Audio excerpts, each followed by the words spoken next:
Could you tell us whether or not New York is still under consideration for holding the KSM and other terror trials? And if so, does this incident give you pause in that respect? Well, I think unfortunately New York and Washington, D.C. remain targets of people who would do this nation harm. And regardless of where a particular trial is, where a particular event is going to occur, I think that is going to remain true, and is why we have to be especially vigilant in New York as well as in Washington. We are considering a number of options with regard to where that trial might be held, and I'll leave it at that. But New York is still among those that you're considering. I've indicated that before, yep.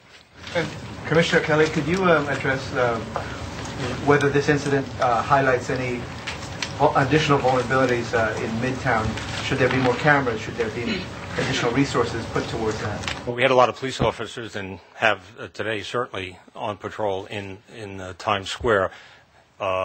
This individual drove his vehicle up very quickly and left very quickly, but police officers were right immediately on the scene there. So, to that extent, we were present. Would we like more cameras there? Yes. As a matter of fact, we have a program that we hope to have funded, where we will take our Low Manhattan Security Initiative, which consists of about 3,000 cameras, public and private sector cameras, and migrate that program up to Midtown Manhattan from 30th Street to 60th Street. So that's our goal. We have plans to do that, but sure, we'd like more cameras. Kelly, are you giving any more credibility to the claims of responsibility by the Taliban?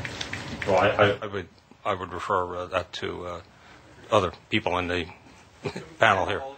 Mr. Kelly and Attorney General, tempo.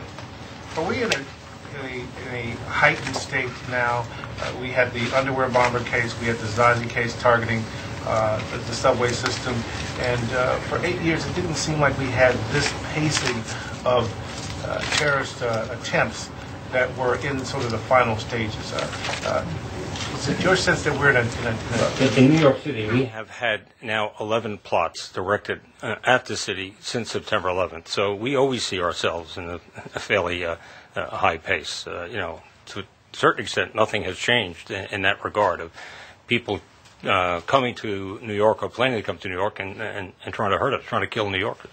Mr. Kelly, can you talk about the cooperation between the FBI and the New York State Police Department on this issue? It's seamless. We had, people ask that question a lot, and the answer is the same, and it's true. We're working extremely well together.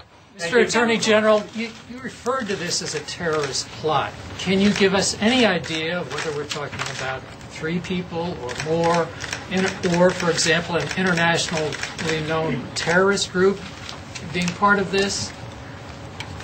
At this point, I think I'm going to say no more than what I have said in that regard. Okay, thank you all very much.